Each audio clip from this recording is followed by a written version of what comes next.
So the first thing that I want to do when making my goat curry is to season my goat. Now this is not necessary, however I had the time, so I'm going to go ahead and season it. I have some goat meat that I've washed, chopped up, and I've cut off all the excess fat. Make sure you wash it good with some lime or some flour or vinegar or salt, however you want to do it. And I'm going in with a little bit of black pepper, some powdered garlic, as well as some freshly grated ginger. This is going to help cut some of that rankness that the goat meat sometimes has. And I'm going to be going on with some fresh culantro. You can also use cilantro or you can use homemade green seasoning.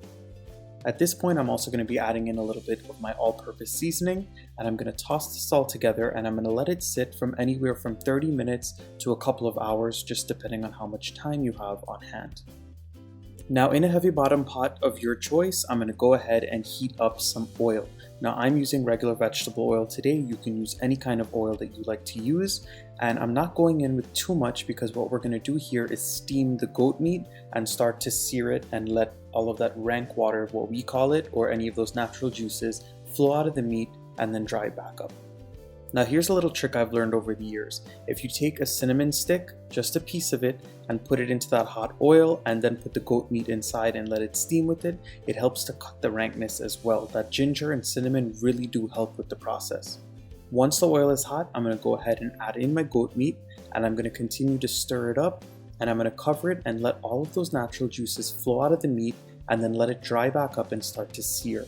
This is going to help to get rid of any of that rank flavor or the gamey flavor that goat or lamb tends to have. I also want to go ahead and add in a couple pieces of my onion that I've chopped up that I'm going to use in the curry later. I want to use a couple pieces here just to start to add flavor to the goat meat.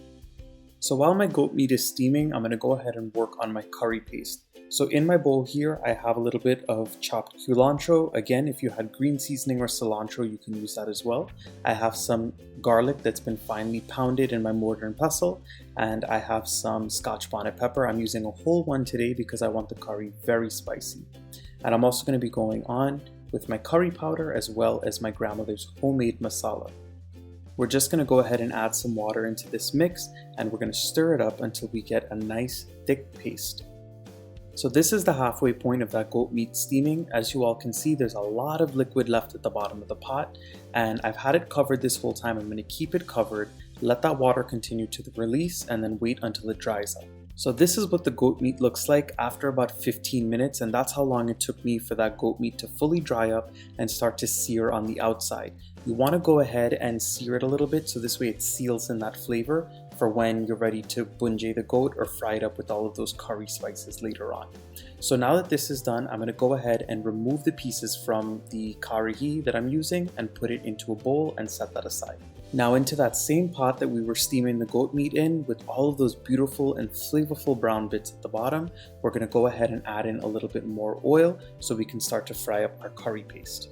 This part is optional, but it's something that I like to do whenever I'm making certain kinds of curry. I like to go ahead and burn a couple of cumin seeds or geera seeds in that hot oil. So I'm adding those in and I'm going to let them toast up until they're nice and dark brown. Once those geera seeds cook up for a couple of minutes, you're going to go ahead and add in your curry paste. Now this is the same paste we made with the curry powder, masala, garlic, pepper, as well as the culantro. And I'm going to continue to stir this up in my pot. And I'm going to bring up all of those nice brown bits from the bottom, and this needs to cook for a good 5 to 6 minutes until the oil releases back from the spice mixture and it's dried up a bit.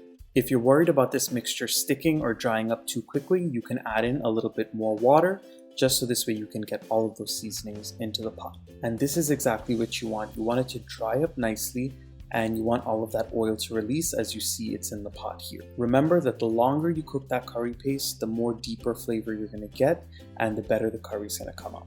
At this point, since the curry paste is done cooking, we're going to go ahead and add in our chopped onions as well as our chopped scallions. Now I am keeping a couple of pieces off to the side just so this way I can add it in later into the curry to keep adding freshness to it.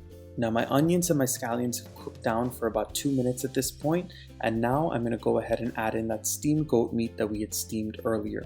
Now being that we steamed it and we sealed up that flavor and we got rid of all of that natural juice, we're going to go ahead and only cook this for about 4 to 5 minutes just to let them marry with those curry spices again. Steaming it in the beginning not only takes out that rank flavor, but also it's going to allow it to cook quicker in the end.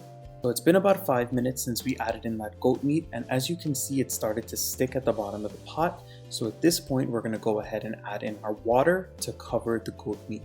The reason why I have to cover it is because this goat meat was on the tougher side, and if you wanted to pressure cook this, use your Instant Pot, whatever you wanted to do, feel free to do that at this time.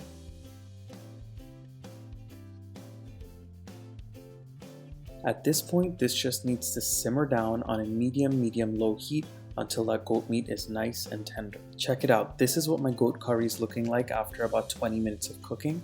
As you all can see, it started to thicken up a little bit, the gravy looks beautiful, and I'm just testing out a little piece of the meat here. As you can see, it's still pretty tough, so I have to keep on letting this simmer down until it is more tender. So my curry's been cooking for almost an hour at this point, and as you all can see, when I mashed into that little piece of meat, it's nice and soft and tender. That is exactly what you're looking for. Now some people like their goat to be a little on the tougher side, just slightly crunchy, and some people like for it to be very soft and falling off of the bones. I like it somewhere in the middle, just perfect. So at this point, my goat curry is ready to serve. Of course, if you wanted to serve this with roti or rice, you can keep more gravy or less gravy into the goat depending on your preferences, and go ahead and taste it for salt, adjust for seasonings, top it with some fresh herbs and some scallions, and you're good to go. I hope you all enjoyed this recipe today. Please go ahead and give it a nice big thumbs up. Subscribe to my channel if you're not subscribed yet, and drop those comments down below and let me know how you make your goat curry at home. I'll see you guys again in a new one of my recipes. Bye everyone.